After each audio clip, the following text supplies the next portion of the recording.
Salve, salve, Maestro here, and today we are back with another Wiki-free Dev Diary. And this time we are actually in the last Dev Diary before the 1.9, because now we only have the changelog, so it's not a Dev Diary. And now we have the prestige goods. And by only looking at the first topic here, I can already say that I was kind of right in the beginning when they announced the Charters of Commerce. It's not something very major, it's not a big discovery. And even though it was a very straightforward thing, a lot of people probably thought the same. But without further ado, hello, Victorians, and happy Thursday. Today, we're going to be looking at prestige goods that's going to be part of the paid content in Charters of Commerce. So, this will not be free for 1.9 update. So, prestige goods were a feature that they wanted to implement for a while, and he said that they thought about it since the company development. So, it is 2 years of thinking about it, and they finally come up with it. And in fact, you can see that there is a very strong connection between the prestige goods and companies. In fact, prestige goods can only be produced by companies, which makes sense. In some cases, they represent particular brands or products these companies produce. In other cases, they are more of a quality label for a type of product. And the stuff that I said in the Charters of Commerce Dev Diary is this.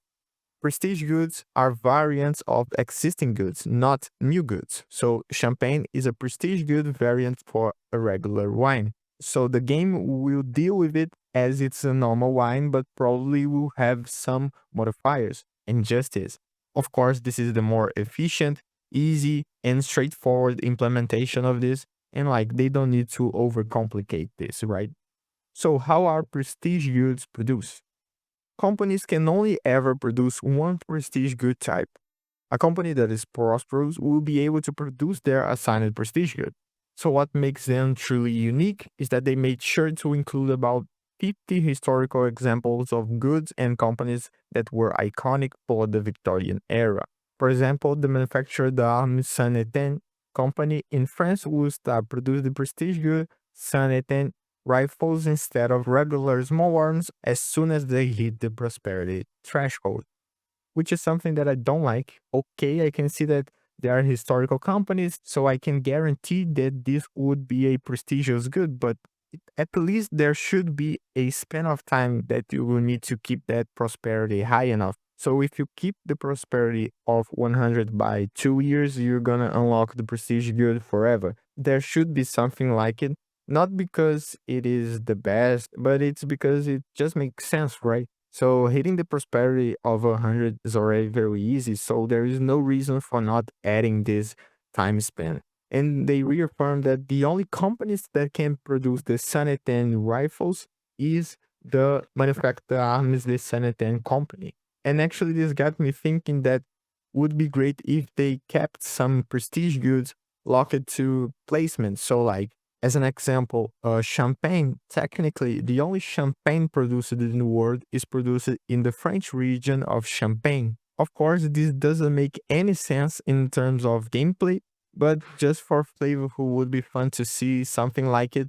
Or let's say they add some new state traits that only affect prestige goods. So in the Champagne area of France, there's going to be a state trait which increase the productivity of only the champagne. So if there are other farms producing wine, they won't gonna get this bonus. And now, once you have at least one prestige good variant of a good in the market, we need to show that somehow, of course. For that, we can expand the entry of a good and show all prestige goods variants of this good that are part of the market and can see how high their share is. Now, this is getting very repetitive, but this UI is still gorgeous. I think that every Victoria Free Dev Diary I said that the UI looks gorgeous. My only claim here is that there needs to be a button to remove this, right? Like this should be a drop down menu where you click it and it drop down all the prestige or normal goods that is producing, because otherwise the market tab would be massive. Like you need to scroll a ton until you hit the bottom. While we wanted to make prestige goods somewhat special, we didn't want to exclude all companies that lacked a good historical example. Very nice. So for all other companies that lack a historical prestige goods, they will get a journal entry with the additional requirement of becoming one of the top free producers of the according good to start production of a generic kind of prestige goods. Example, a prestige cloth or prestige iron rather than special name and look. Now a question is, if a company, like a random company, base company, they produce two different goods, like which of those we're gonna be choosing to be the prestige one? The one that hits the top three producer tier, or this is gonna be hard coded? Probably they have a solution. And here in this journal entry, it says exactly what I said. Like, you should have a time threshold in order to get a prestige good. Okay, this is only for the generic companies, but I think this should apply also for the historical company. The only difference is that the historical company doesn't need to be in the top three, in my opinion. We start with the effects, and the first and obvious effect is that a prestige good gives you prestige. So in the game already, if you are a top producer of some good, you receive a prestige over it.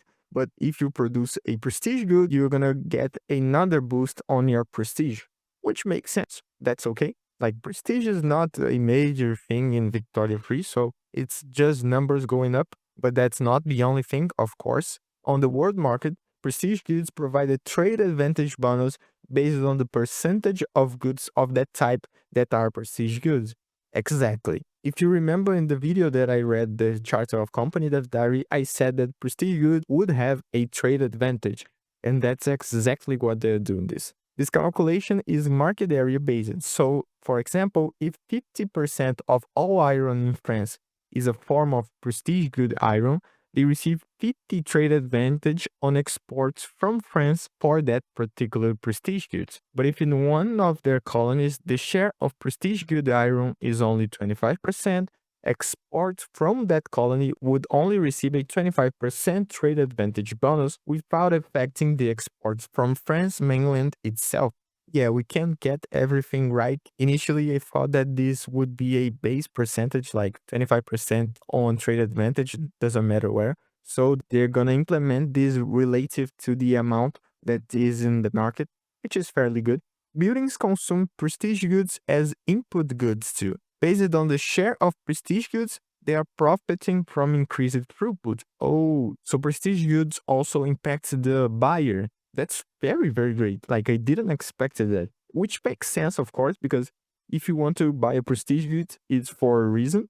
So maybe this is gonna lead us to some new strategies. So here Sweden have a special iron. Of course, Paradox would give an iron bonus to Sweden. So if I am like United States, I could very easily produce the iron myself. But since the iron from Sweden have a throughput bonus, I would rather import it. So basically, they are driving the game towards a direction of specialization that the players always asked for. So it's not anymore a matter of only producing things on your country to create jobs in your country, economy in your country, but it actually now makes a lot of sense to import things from other countries, not only based on a price measurement, but also a efficient measure, which is huge for the game. Like, I think that probably 1.9 will be the biggest update in Wiki 3, like even bigger than Spheres of Influence, by the way that they are leading this. Now, what would be the point of producing prestigious Sonnet and rifles if you couldn't show them off in the battlefield too? Oh, prestige goods increase offense, defense, and morale.